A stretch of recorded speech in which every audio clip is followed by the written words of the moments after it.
Hi குட்டீஸ். ஆச்சி இன்னைக்கு ஒரு குட்டி கதை சொல்ல போகிறேன். ஒரு யுவான் லீ அப்படி 2 ஃப்ரெண்ட்ஸ் இருக்காங்க. 2 பேருமே பலசரக்கு கடை வச்சுருக்காங்க. பலசரக்கு கடைனா அரிசி பருப்பு எண்ணெய் எல்லாம் விற்பாங்கல்ல, அந்த மாதிரி கடை வச்சுருக்காங்க, ஷாப். ஆனால் பக்கத்து ஊரில் வச்சுருக்காங்க 2 பேருமே. இதில் என்னன்னா, லீயோட கடை சூப்பராக போயிட்டுருக்கு. அவருக்கு நல்ல ப்ராஃபிட் வருது. ரொம்ப அருமையாக அவரோட பிஸ்னஸ் பண்ணிகிட்ருக்கிறார். ஆனால் யுவானுக்கு ரொம்ப நஷ்டமாயிட்டே இருக்குது.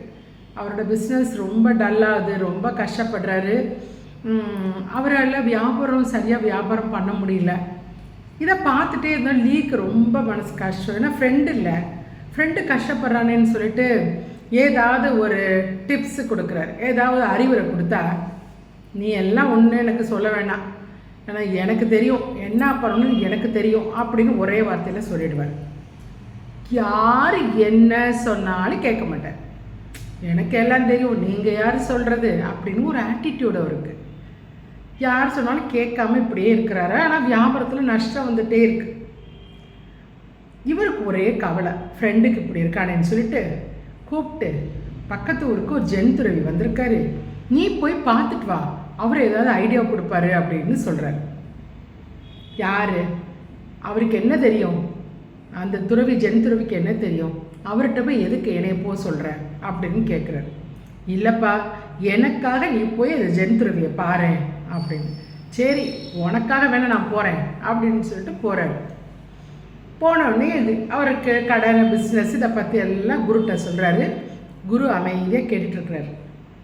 அப்புறம் சொல்கிறாரு, ஒன்றும் கிடையாது, நீ கடன் கொடுக்குறேல்ல, அதை நிப்பாட்டு. 2வது விஷயம், கடன் கொடுத்துருப்பேல்ல, அவங்கக்கிட்ட கராராக எல்லா காசையும் வாங்கு.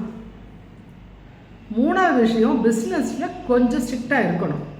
நீ இப்படி இருந்துட்டு இருந்தேன்னா பிஸ்னஸில் உனக்கு ரூபா பெறட்டுறதுக்கு கையில் காசு இருக்காது.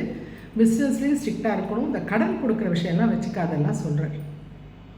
உடனே யுவான் சொல்கிறாரு, இதுக்காக நான் அவ்வளோ தூரந்து வந்தேன், இதெல்லாம் ஒரு ஆலோசனை, ஒரு அறிவுரையா? இது எனக்கே தெரியுமே அப்படின்னு சொல்கிறாரு. இல்லைப்பா, நான் என்ன சொல்ல வர்றேனா அப்படின்றாரு. அதெல்லாம் நீங்கள் எதுவும் சொல்ல வேண்டாம். இந்த மக்களுக்காக தான் நான் நைட்டு வரைக்கும் கூட நான் கடை வச்சுருக்கேன்.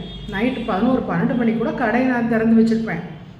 ஏன் கடையில் தான் ரொம்ப சீப்பாக பொருளெல்லாம் கொடுக்குறேன். எனக்கு தெரியாதா? எனக்கு அதெல்லாம் தெரியும் அப்படின்றாரு. உடனே இவர் சொல்கிறாரு, ஜென்துறவி சொல்கிறாரு, ஓ இப்போ நைட்டு ஃபுல்லாக நீ கடை வச்சுருப்பியா?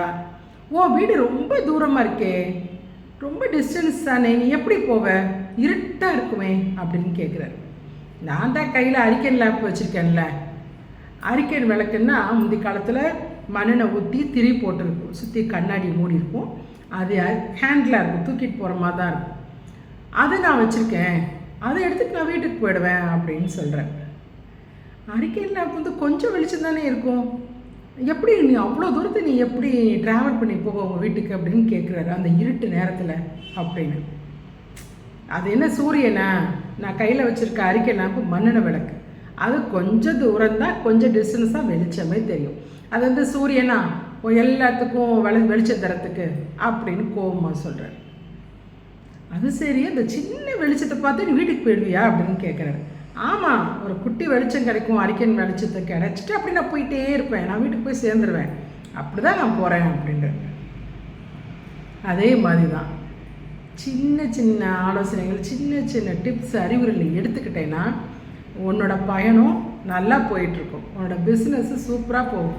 ஆனால் நீ சின்ன சின்ன விஷயத்த கூட கேட்க மாட்டேங்கிற. உடனே எனக்கு தெரியும், இதெல்லாம் எனக்கு தெரியும் அப்படின்ற பேசுகிற நீ ஒரு சின்ன சின்ன அறிவுரைகளை கேளு, அதுபடி நடந்துட்டுன்னா உன் லைஃப் நல்லாயிருக்கும், உன் கடை சூப்பராக வருன்றாரு.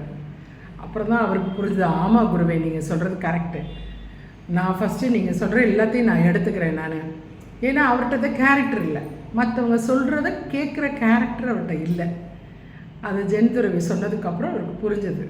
சரிங்க குருவே, நான் அந்த மாதிரி பண்ணுறேன் அப்படின்னு சொல்லிட்டு போகிறாரு யுவான். என்னென்னா, நமக்கு மற்றவங்க யாராவது அட்வைஸ் பண்ணால் பிடிக்காது தானே, பொதுவாகவே யாருக்குமே பிடிக்காது. நீங்களுமே அம்மா அப்பா ஏதாவது சொன்னால் அவங்களுக்கு கோவம் வரும் தானே. எனக்கு தெரியாதா, போங்கம்மா அப்பா ஏதாவது சொன்னாலும் எனக்கு தெரியுப்பா அப்படின்றது நமக்கு ஒரு ஆட்டிடியூடு வந்துடும். நமக்கு யார் எது சொன்னாலுமே நமக்கு பிடிக்காது. கரெக்டு தானே? டீச்சர்ஸ் சொன்னாலுமே பிடிக்காது, அம்மா அப்பா சொன்னால் பிடிக்காது, பெரியவங்க யார் ஆச்சி தாத்தா சொன்னாலும் பிடிக்காது. அப்படி தானே? கேட்குற அவங்க சொல்கிறத சிலது நம்ம மனசில் ஏற்றுக்கணும், புரிஞ்சுக்கணும். எதுக்காக சொல்ல வராங்க, ஏன் சொல்ல வராங்க, அதுக்கு நமக்கு நல்ல விஷயமா பட்டுச்சுன்னா நம்ம எடுத்துக்கணும் அந்த விஷயங்களை. சரியா? சின்ன சின்ன அறிவுரைகள், ஆலோசனைகள் நம்ம எடுத்துக்கலாம். ஏன்னா நம்ம குட்டி பிள்ளைங்க, நம்ம எதுலேயுமே அடிபடக்கூடாது, எதுலேயுமே தடுக்கி விடக்கூடாதுன்றதில் பெரியவங்க ரொம்ப கவனமாக இருப்பாங்க. அவங்க சொல்கிற விஷயங்களை, சின்ன சின்ன விஷயங்கள் நம்ம எடுத்துகிட்டு போனோம்னா நம்ம சூப்பராக நம்ம லைஃப்பில் போயிட்டே இருக்கலாம். சரியா? ஆச்சி உங்களுக்கு நாளைக்கு இன்னொரு குட்டி கதையோடு வரேன்.